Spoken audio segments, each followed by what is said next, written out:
காடும் மலையும் தாண்டி மலையோர மக்களின் துயரத்தை தொட்டு தெரிந்து கொண்ட VS அச்சுதானந்தன் இப்போதும் இடுக்கியின் மக்களின் மனதில் நிறைந்து நிற்கிறார்.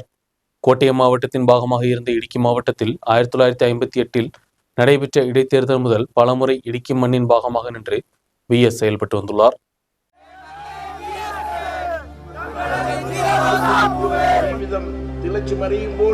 പൊങ്ങുതലി പോലെ വിജ്ഞാനവും പേര് നടക്കുന്നത് പ്രയോജനമില്ല.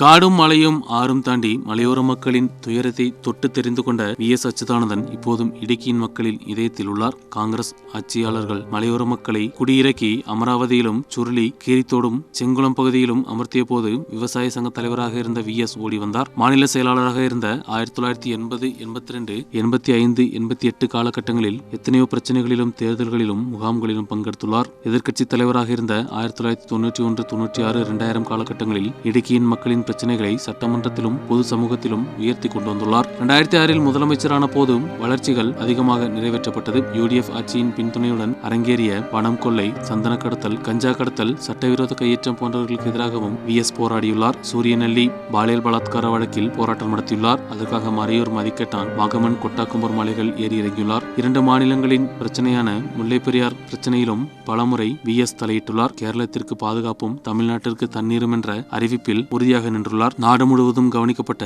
EMS அரசின் முக்கியமான பிரச்சனை தான் 1958 தேவிகுளம் தொகுதி இடைத்தேர்தலில் முக்கிய பொறுப்பு VS கொடுக்கப்பட்டுள்ளது. சட்டமன்ற தேர்தலில் வித்தியாசம் குறைவு என்பதால் தேர்தலில் வெற்றி பெற வேண்டியது முக்கிய நிலையாக இருந்தது. VS முயற்சியாலும் கடுமையான நடவடிக்கையாலும் பிரச்சாரங்கள் தீவிரப்படுத்தப்பட்டன. குடியேற்ற மக்களாக இருந்ததால் பல கிராமங்களும் கட்சியின் தொண்டர்கள் குறைவாக இருந்தனர். ரோசம்மா பொன்னூஸ் தான் அன்று வேட்பாளராக இறங்கியது. இந்த காலத்தில் ஆலப்புழையின் மாவட்ட செயலாளராக VS இருந்தார். அந்த நேரத்தில் தான் இடுக்கியின் தேர்தலை பொறுப்பேற்றுக் கொண்டு மாவட்டத்திற்கு வந்தது. வெள்ளத்தோலில் டாக்டர் CI நந்தகுமாரின் வீட்டில் தங்கி கட்சி வேலைகளுக்கு தலைமை வகித்தார். கோட்டயம் மாவட்டத்தின் பாகமாக அப்போது இடுக்கி இருந்தது.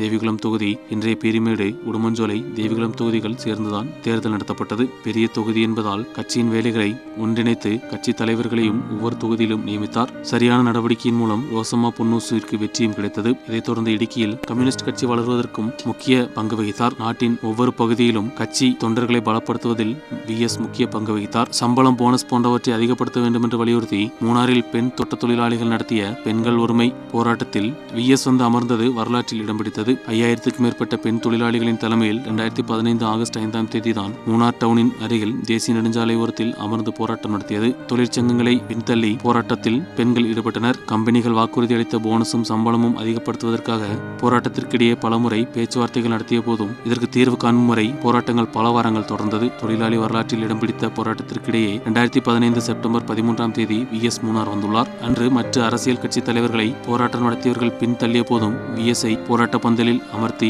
போராட்டத்தில் ஈடுபட்டனர். ஒவ்வொரு தொழிலாளியின் சிரமங்களை அவர் நேரடியாக கேட்டறிந்தார். VS வந்து பார்வையிட்டதும் இவர்களுக்கு உதவியாக மாறியது. இப்போது VS பிரிவு பெரும் மனவேதனை ஏற்படுத்துவதாக அன்று പോരാട്ടങ്ങൾക്ക് தலைமை വഹിத்த ഗോമതി தெரிவித்துள்ளார். സംസാരിച്ചു, നിങ്ങളുടെ സമരം വിജയിക്കും, പേടിക്കണ്ട, ഞാൻ നിങ്ങളുടെ സമരത്തോടൊപ്പമാണ്, ഞാൻ പെണ്ണുങ്ങളുടെ സ്ത്രീകളുടെ കൂടെയാണ് ഞാൻ എന്നൊക്കെ പറഞ്ഞപ്പോൾ ഭയങ്കര സന്തോഷമായി. അങ്ങനെ ഒരു നേതാവും അതുവരെ വന്നിട്ട് പറഞ്ഞിട്ടില്ല. സ്ത്രീകളുടെ കൂടെയാണ്, നിങ്ങളുടെ കൂടെയാണ്, നിങ്ങൾക്ക് ഒപ്പമാണ് ഞാൻ എന്ന് പറഞ്ഞു അദ്ദേഹം. അപ്പോൾ അതൊക്കെ അദ്ദേഹം സംസാരിക്കുമ്പോൾ തന്നെ ഞങ്ങൾക്ക് മനസ്സിലായി. പിന്നെ 9 മണി വരെ ഞങ്ങളുടെ കൂടെ ആ തണുപ്പത്ത് ഉണ്ടായിരുന്നു അദ്ദേഹം. രാത്രി സ്വട്ടറിട്ട് ആ തണുപ്പത്ത് ഞങ്ങളുടെ കൂടെ ഉണ്ടായിരുന്നു.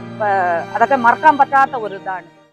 RO ஜங்ஷனில் போராட்டத்தில் காலையில் பங்கெடுத்த VS தொழிலாளிகளை ஒன்றிணைத்து நாற்காலில் அமர்ந்து பல மணி நேரம் போராட்டத்தில் ஈடுபட்டார். சம்பளமும் போனஸும் அதிகப்படுத்தும் வரை தானும் இவர்களுடன் இருப்பதாக VS அறிவித்தார். அன்று மதியம் கம்பெனி அதிகாரிகளுடன் அன்றைய முதலமைச்சர் உம்மன்சாண்டி நடத்திய பேச்சுவார்த்தை தொடர்ந்து மாலையில் சம்பளமும் போனஸும் அதிகப்படுத்தப்பட்டது. இதைத் தொடர்ந்து VS மூணாரிலிருந்து திரும்பி சென்றார். தொடர்ந்து 1ஆம் பினராயி அரசின் காலத்தில் 2018 VS இறுதியாக மூணார் வந்துள்ளார்.